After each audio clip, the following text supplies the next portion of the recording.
Hi, and welcome to insidetracks.co.uk, the website, newsletter, and all sorts of other things, Facebook pages, etc., that have been put together to try and help you trade smarter. We've done quite a few videos so far, more than 100. So if you like this one, you can look up some others. You can like it as well and share. That'd be nice, so that it becomes more widespreadly known that I'm around. Today we're going to actually look at something that I've been asked about by some of my followers on the newsletter that I do, which is the cash out system. How do you get out of a trade? Do you want to use cash out, or do you want to trade out? Sorry, it sounds a bit like, do you want to love it or do you want to list it? But there are cases when each one is appropriate, and I'm just going to go through that actually quite briefly now, so you shouldn't have a lot of this video. So we'll deal with the cash out first. So everyone who's traded on Betfair will be familiar with the cash out button. That's this button here, the orange one in the middle of the screen.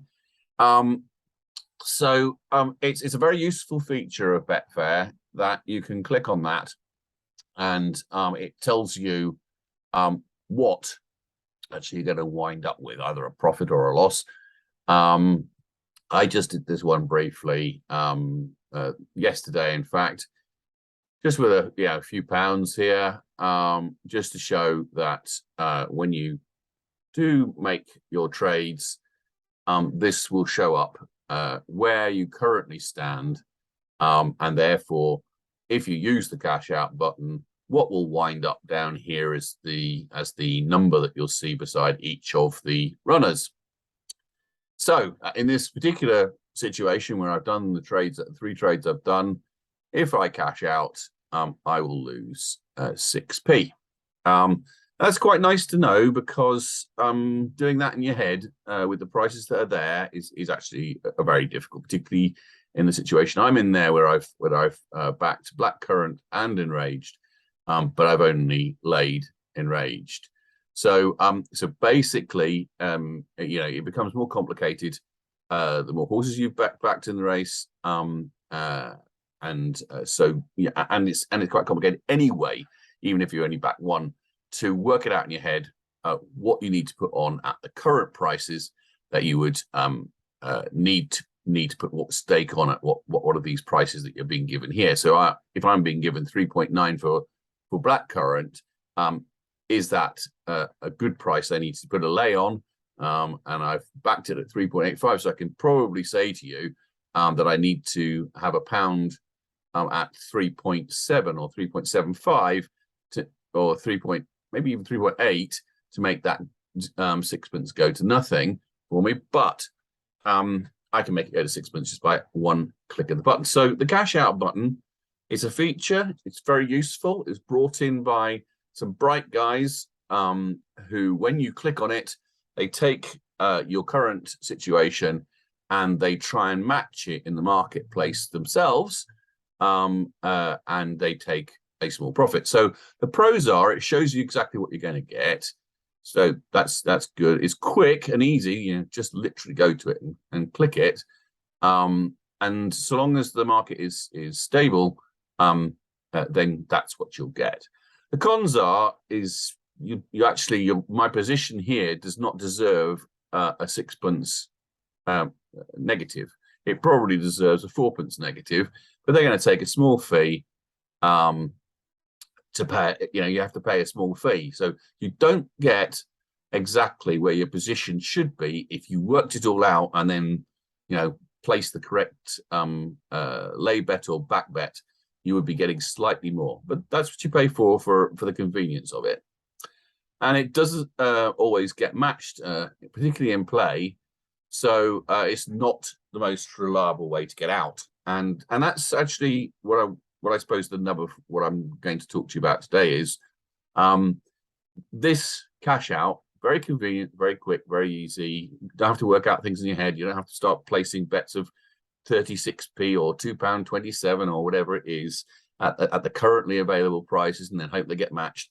You get it pretty much in a stable environment, and it's best used when prices are relatively stable, either pre-race or in play when little is happening, i.e. the prices are pretty stable. Then what happens is you click the button. It has a little line that comes along, and so it basically takes your situation, it puts it through their little algorithm or whatever they've got set up to try and match your position to the market, what's available in the market.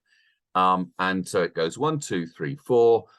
Yes, I'm going to, your cash out has been successful, but actually quite often, particularly when the price is moving around, when you press the button, your situation was X, let's just say X it is.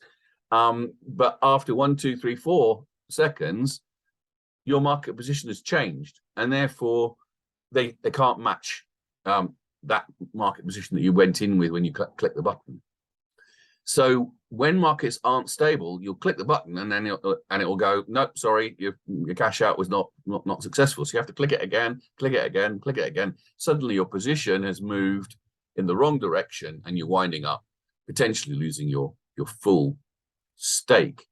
So what do we try and do about that? Well, what we do is we actually want to trade out of this situation.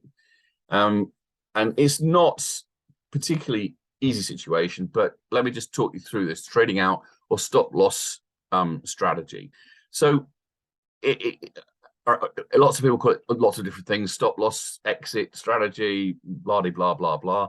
But basically, it means, how do I get out of a trade that goes wrong with as small a loss as I can get away with? So there are certain points here that I'm going to just take you through. It should be pre-decided as part of your exit strategy for a trade you're doing. So you need to think about the trade I'm doing. If I'm going to go in play with this trade, this is generally where this strategy exists, where you're going in play with a strategy. What happened? You're going in there saying, okay, something's going to happen, and my trade is going to go well, and therefore I'm going to make money. So, for instance, particularly I was asked about this question the other day about a back to lay trade. So if we're going to back to lay, what we say, okay, fine. The reason we're going to back to lay this horse is because when it goes in running, there are this and this reason to believe that the horse will trade lower. For instance, it is a front runner. It is well drawn. It runs very well in play. It's a smooth runner and looks at the part.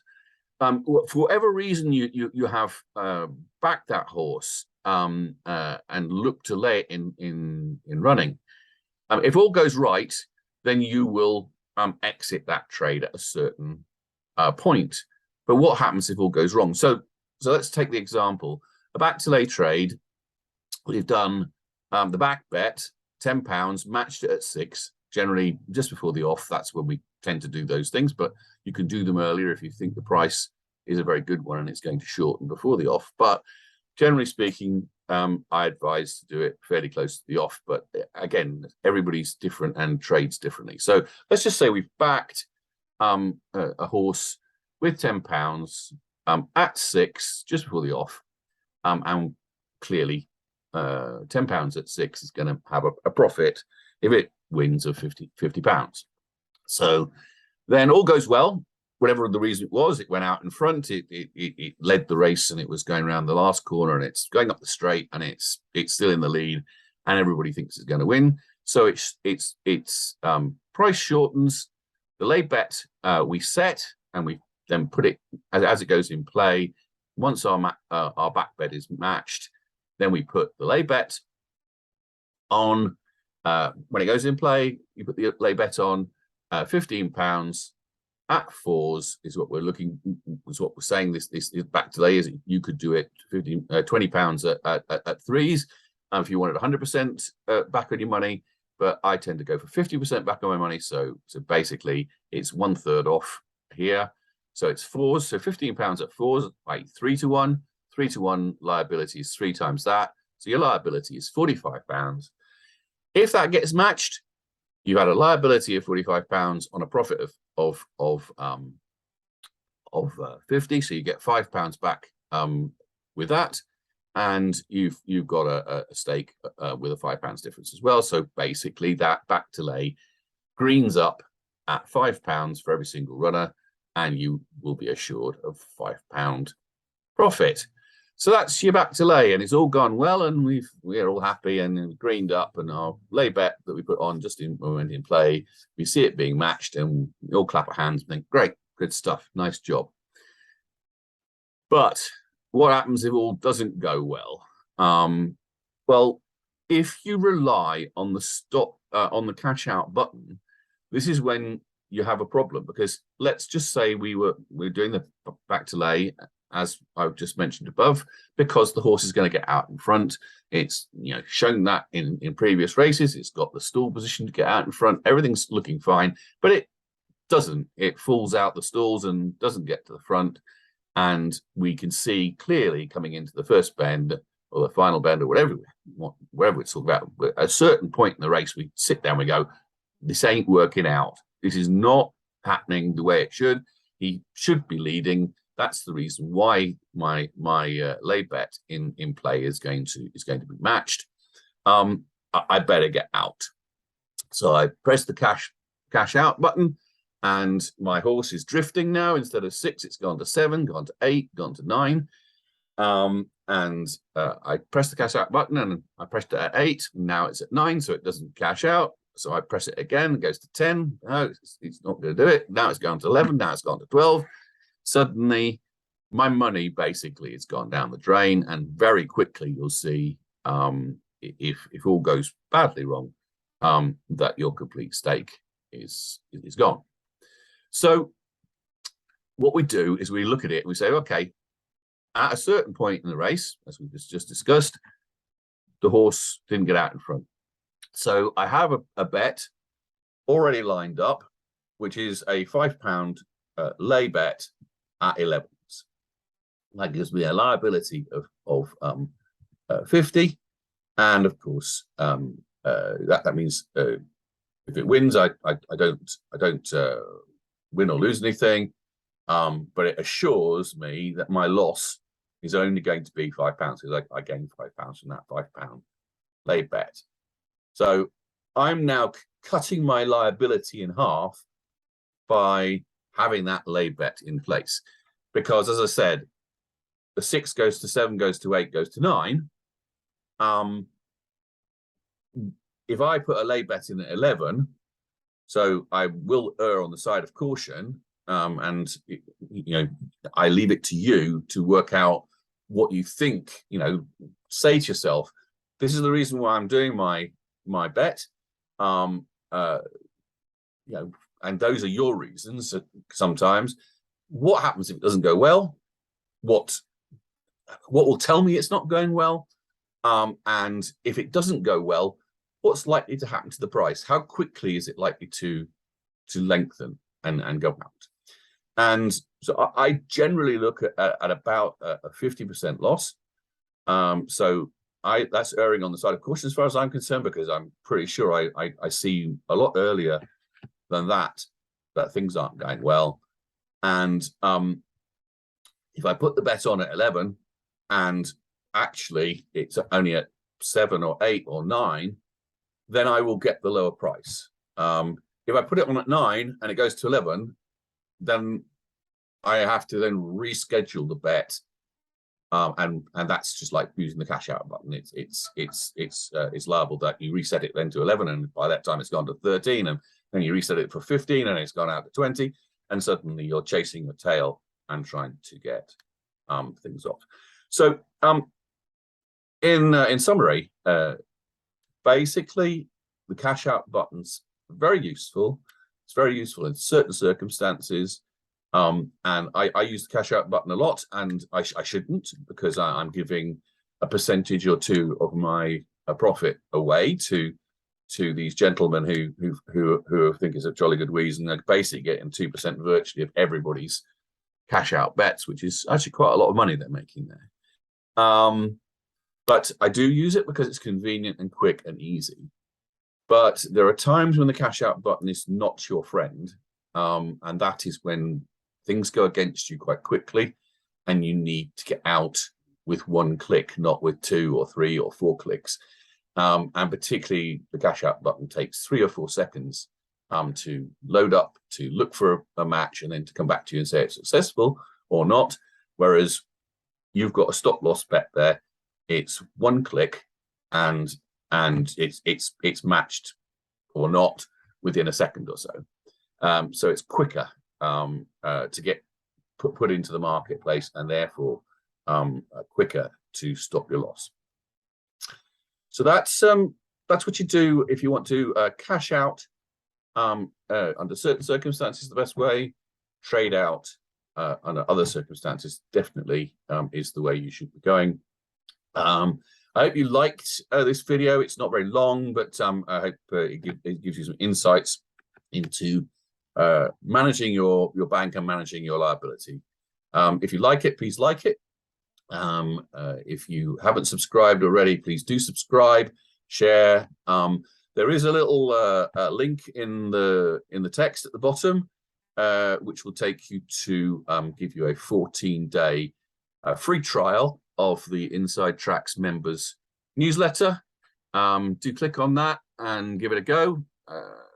You don't even have to bet. You just need to look and see whether we're performing and whether we're delivering for you. And if we do, then maybe you want to stick around.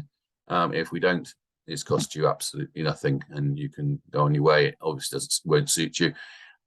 Does tend to suit people who are used to using Betfair, and has delivered a profit nearly every single month for the last 16 months. So it's a fairly reliable